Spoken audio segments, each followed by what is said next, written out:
Hello दोस्तों, जीवन सुधार कहानी में आप सबका स्वागत है। आज हम आप लोगों के बीच एक ऐसी कहानी लेकर आए हैं जिसमें एक रानी रहती हैं जिनका 2 दिन का मायका होता है। अगर आप लोगों को यह कहानी सुनने में दिलचस्पी है तो हमारे चैनल को लाइक और सब्सक्राइब करना ना भूलें। ज़्यादा से ज़्यादा लोगों के साथ शेयर करें। तो चलिए कहानी को स्टार्ट करते हैं। एक नगर में एक राजा रहते थे।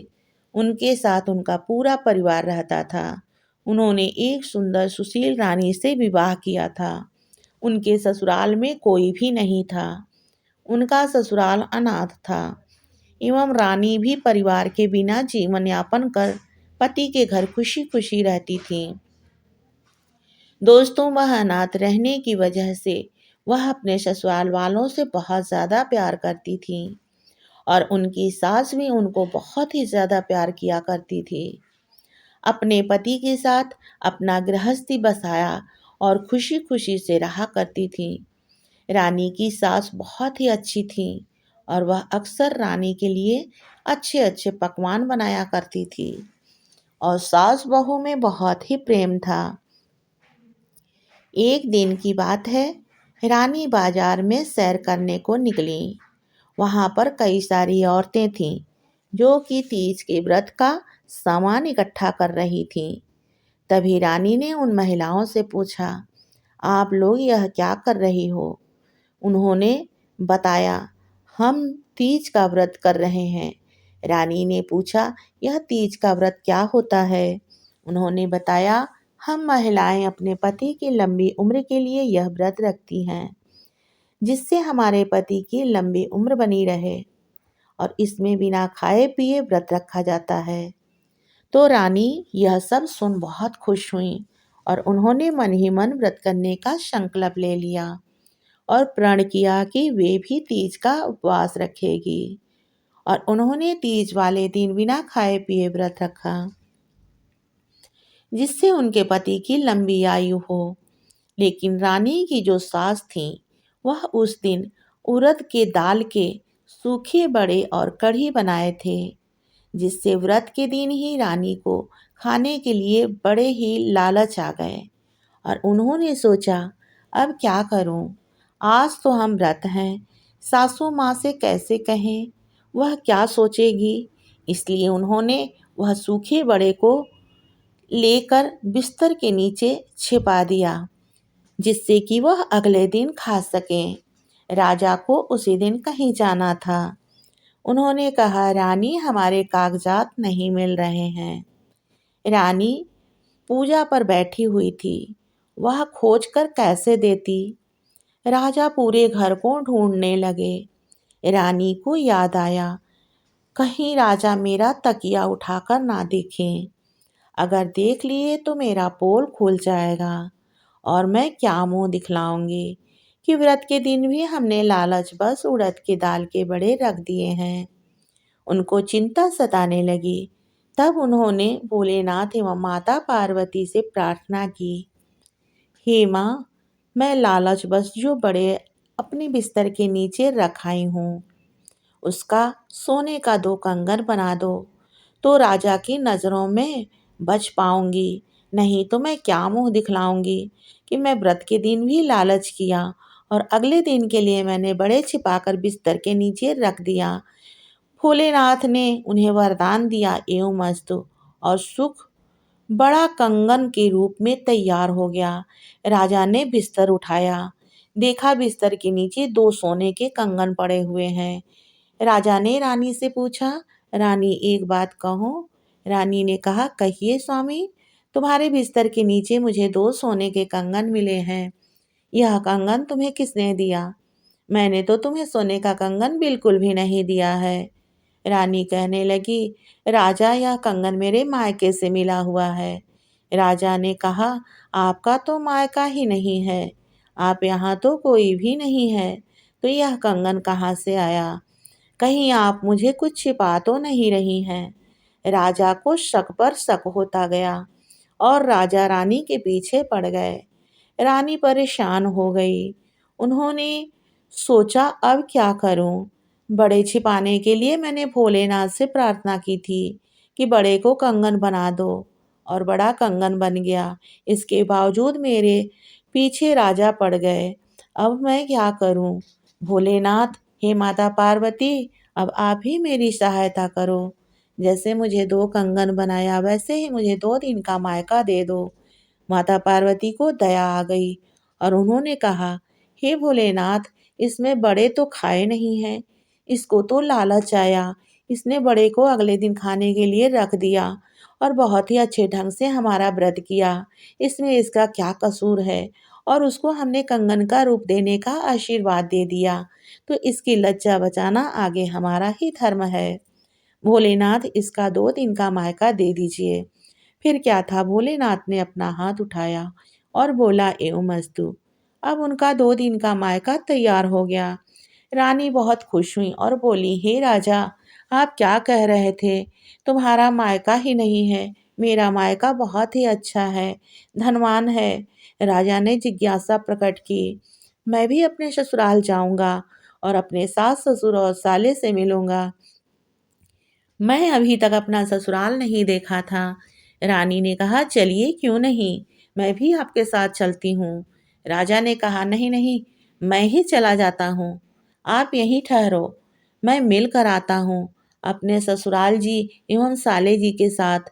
रानी ने कहा, नहीं नहीं, मैं भी आपके साथ चलूंगी। रानी को तो शक था, कहीं कोई भंडा फोड़ ना हो जाए, जिससे मेरी चोरी पकड़ी ना जाए। अब क्या था, राजा इधर घोड़े घुड़सवार के साथ रानी को पालकी में बैठाकर ससुराल की ओर प्रस्थान कर दिए और ससुराल पहुंच गए। वहां पर उन्होंने देखा बहुत सारे नौकर चाकर लगे हुए हैं। सास ससुर उनके सत्कार के लिए दरवाजे पर खड़े हैं और उनका खूब स्वागत हुआ। यूं ही खाते खिलाते हंसते बोलते 2 दिन कब गुजर गए पता ही नहीं चला।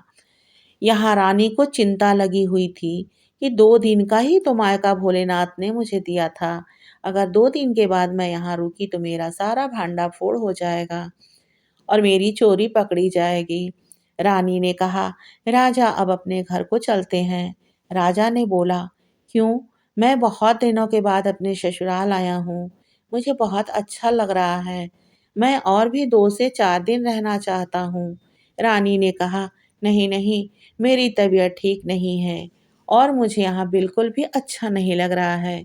मैं तो अपने घर को चलूंगी। राजा ने समझाया, और 2-3 दिन रहने के लिए भला मायका किसी को बुरा लगता है क्या?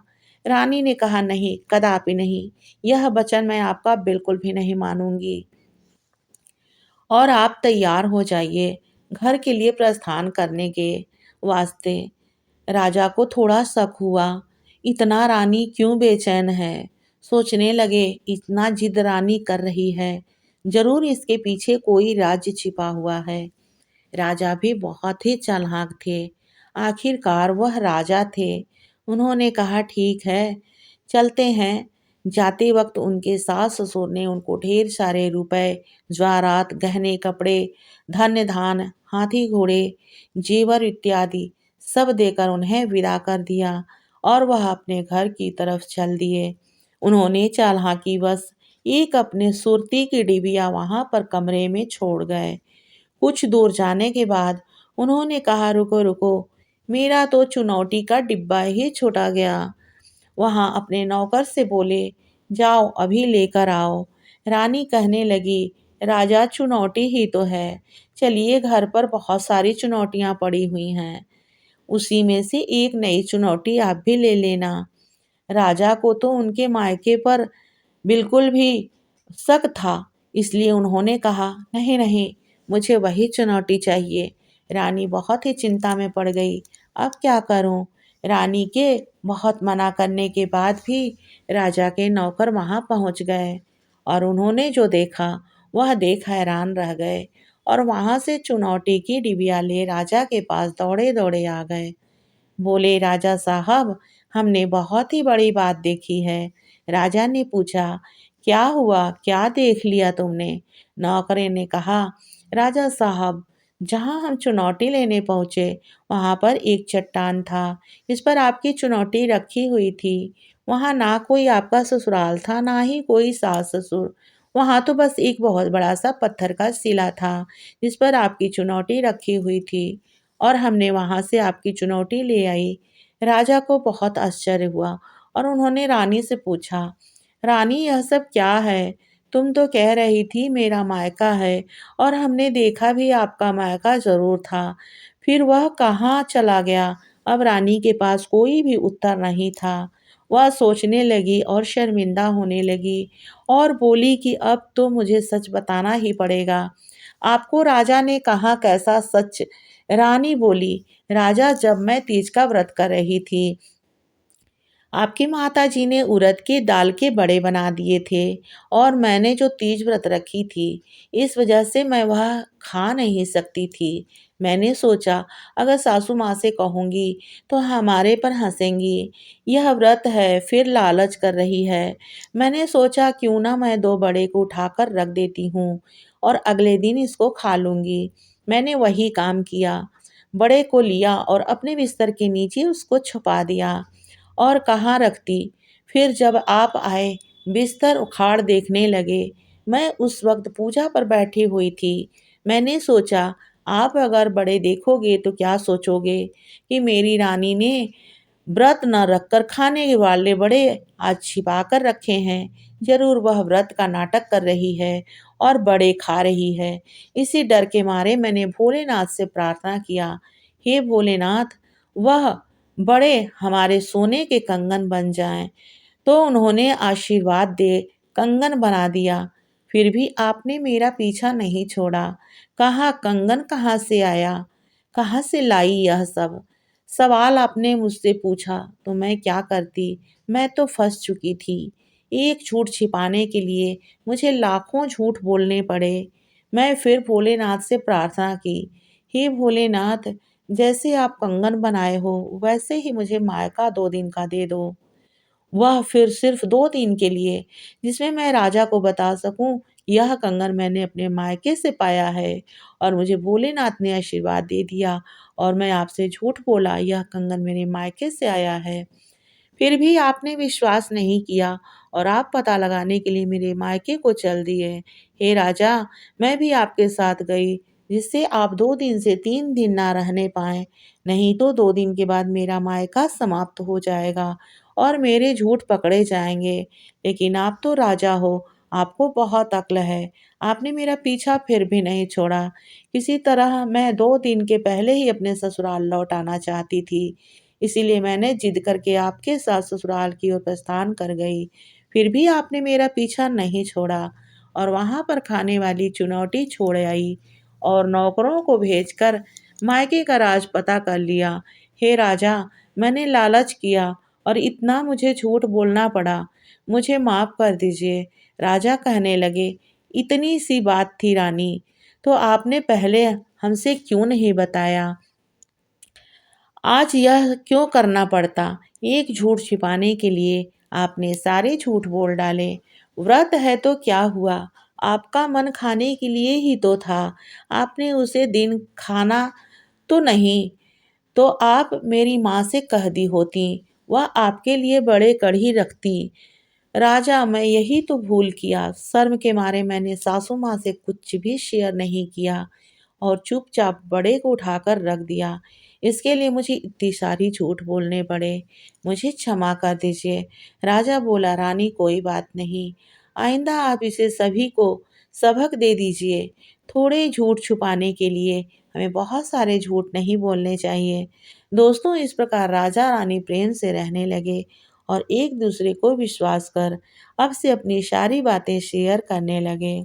अगर आपको अपने सासू माँ से शर्म आ रही है, तो हर एक बात आप अपने पति से शेयर कर सकती हैं। तो दोस्तों, इस कहानी में आपको कितना शिक्षा मिलती है?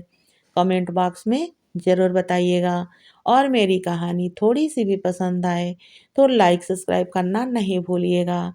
तो दोस्तों, मिलते हैं नेक्स्ट वीडियो में। तब तक के लिए नमस्कार एवं धन्यवाद।